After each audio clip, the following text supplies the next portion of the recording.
नमस्कार दोस्तों, स्वागत है आपका हमारे इस चैनल चार जागेंद्र मिश्रा में। दोस्तों, अगर आप अपनी लाइफ में कुछ नया सीखना चाहते हैं तो इस चैनल को सब्सक्राइब जरूर करिएगा। आपके मकान में गरीबी आने की 6 निशानियां। दोस्तों, घर में होने वाली छोटी छोटी बातों में संकेत छुपे होते हैं। इन संकेतों को अगर समझ लिया जाए तो हम जान सकते हैं कि भविष्य में आने वाला समय कैसा होगा और परेशानियों से बच सकते हैं। ज्योतिष के अनुसार जब दरिद्रता बढ़ने की संभावना होती है, गरीबी बढ़ने की संभावना होती है, तो घर में छोटी छोटी बातें इशारा करती हैं। आज के इस वीडियो में हम आपको बताएंगे कि गरीबी बढ़ने वाले कौन कौन से संकेत आपको मिल सकते हैं। दोस्तों, अगर घर में कोई मुसीबत आने वाली है तो उसका असर सबसे पहले घर में लगे तुलसी के पौधे पर होता है। तुलसी का पौधा बिल्कुल सूख जाता है, जिससे घर में मुसीबत और दरिद्रता गरीबी आने का संकेत माना जाता है। खाने पीने की नमकीन पदार्थों में काली चींटियों का पड़ जाना आपके आने वाले मकान में बुरे समय की ओर इशारा करती है। अगर आपके मकान में, आपके घर में लगे पेड़ पौधों की पत्तियां सूखने लगे तो उसे तुरंत हटवा दें या फिर कटवा लें। घर में लगे पेड़ पौधे हमेशा हरे भरे होने चाहिए। घर में पेड़ पौधों की पत्तियां सूखनी नहीं चाहिए, वरना बुध ग्रह खराब होता है और इससे आपके ऊपर कर्ज बढ़ता है। पेड़ पौधों को रोजाना पानी जरूर दें, सूखने ना दें। घर में झाड़ू लक्ष्मी जी का सूचक है, क्योंकि वो दरिद्रता गरीबी को आपके मकान से, आपके घर से बाहर निकालता है, तो इससे घर में सुख समृद्धि और धन दौलत आती है। झाड़ू के ऊपर यानी कि पाँव नहीं रखना चाहिए, पैर ठोकर नहीं मारना चाहिए। इससे माँ लक्ष्मी का निरादर होता है। घर का कोई छोटा बच्चा अचानक घर में झाड़ू लगाने लगे तो उसके घर में किसी अनचाहे मेहमान के आने का संकेत समझना चाहिए। सूर्यास्त के बाद घर में झाड़ू नहीं लगाना चाहिए, क्योंकि ये व्यक्ति के दुर्भाग्य को आमंत्रण देता है। नाश्ता करने से पहले झाड़ू जरूर लगा लें, ये शुभ यानी काफ़ी शुभ रहता है। झाड़ू को उल्टा करके रखना अपशकुन माना जाता है और कभी भी झाड़ू को खुली आसमान की जगह या फिर जिसकी नज़र, बाहरी लोगों की नज़र उसमें पड़े, ऐसी जगह पर मत रखिएगा। झाड़ू को हमेशा ही छुपा कर अपने मकान पे, अपने घर पे रखें। झाड़ू को हमेशा लिटा कर रखना चाहिए। झाड़ू को खड़ा करके रखने से घर में कलह बढ़ता है और घर में दरिद्रता का और गरीबी का वास होता है। अंधेरा होने के बाद आप झाड़ू लगाने से बचें और सूर्यास्त होने के बाद भी झाड़ू लगाने से बचे, इससे माता लक्ष्मी जी नाराज हो जाती हैं। घर का कोई सदस्य बाहर जाए तो उसके जाने के ठीक तुरंत बाद झाड़ू ना लगाएं, जो घर का मुखिया है। कुछ देर के बाद आप झाड़ू लगाएं, वो भी माता लक्ष्मी जी से प्रार्थना करने के बाद ही झाड़ू लगाएं, तो माता लक्ष्मी की कृपा जरूर बरसेगी। झाड़ू को आपको छुपा करके ही रखना चाहिए, किसी भी की नज़र झाड़ू पे नहीं पड़नी चाहिए। जिस प्रकार धन को छुपा कर रखा जाता है, उसी प्रकार झाड़ू को भी घर में आने वाली नज़रों से आपको दूर रखना चाहिए। वास्तु शास्त्र के अनुसार जो लोग झाड़ू के लिए एक स्थान बनाने की बजाय कहीं पर भी झाड़ू ऐसे ही रख देते हैं, उनको घर में आर्थिक तंगी का सामना उन्हें जरूर करना पड़ता है।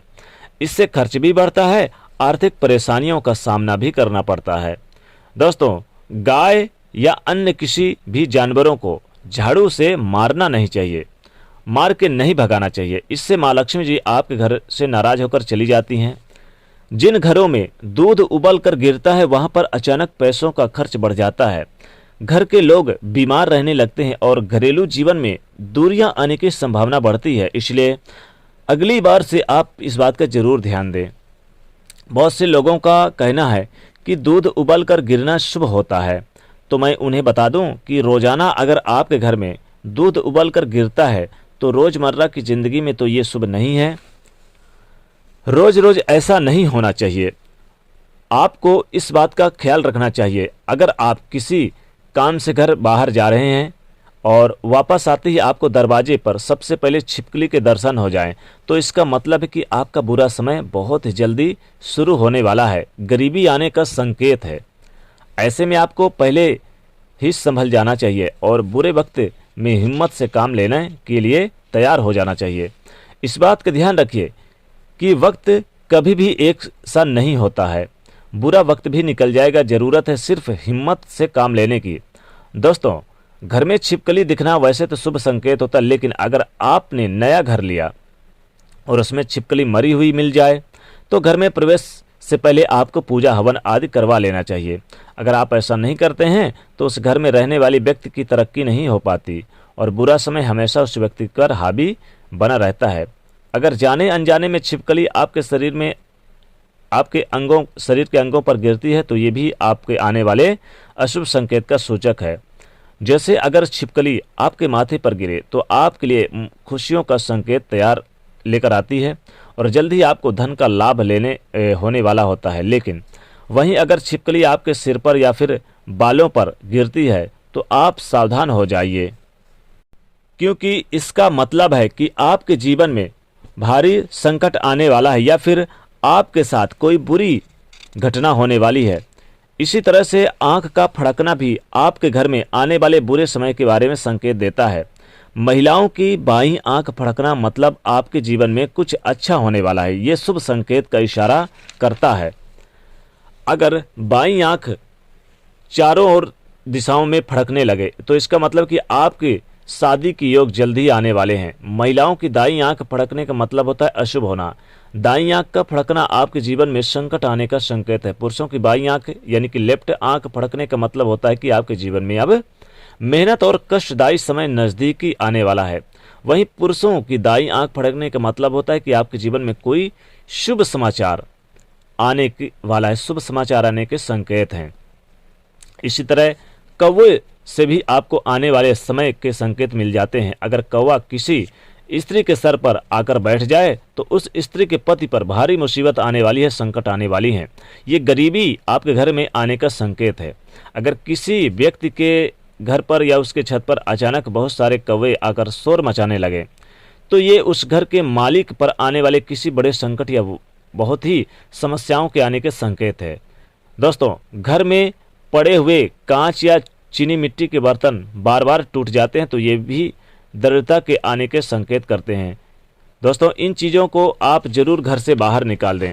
अगर मान लीजिए ये घर आपके घर में है तो इन चीज़ों को आप बाहर निकाल दीजिए, क्योंकि ये आपके मकान में, आपके घर में गरीबी आने की निशानियां हैं। तो इन चीज़ों को आप घर से बाहर कर दें। और जीवन में सुख समृद्धि पाने के लिए आपको हमेशा अपने घर पे माता लक्ष्मी की पूजा आराधना करनी चाहिए। इनकी पूजा आराधना करने से आपकी गरीबी भी दूर होगी और जीवन में सुख समृद्धि भी बढ़ेगी। तो दोस्तों, खासकर किसी साधु संत का भी आप अपने घर में कोई आए तो उसका अपमान न करें और किसी मेहमान को भी अपमान न करें। जी दोस्तों, तो दोस्तों आज के लिए बस इतना ही। ये थी एक महत्वपूर्ण जानकारी आपके दरिद्रता की ओर, जो दरिद्रता को इशारा करती है, उसके संकेत है। अगर ये खास जानकारी अच्छी लगी, पसंद आई हो तो वीडियो को लाइक करिएगा, ज़्यादा से ज़्यादा शेयर करिए और चैनल को सब्सक्राइब करिए। जय शनिदेव।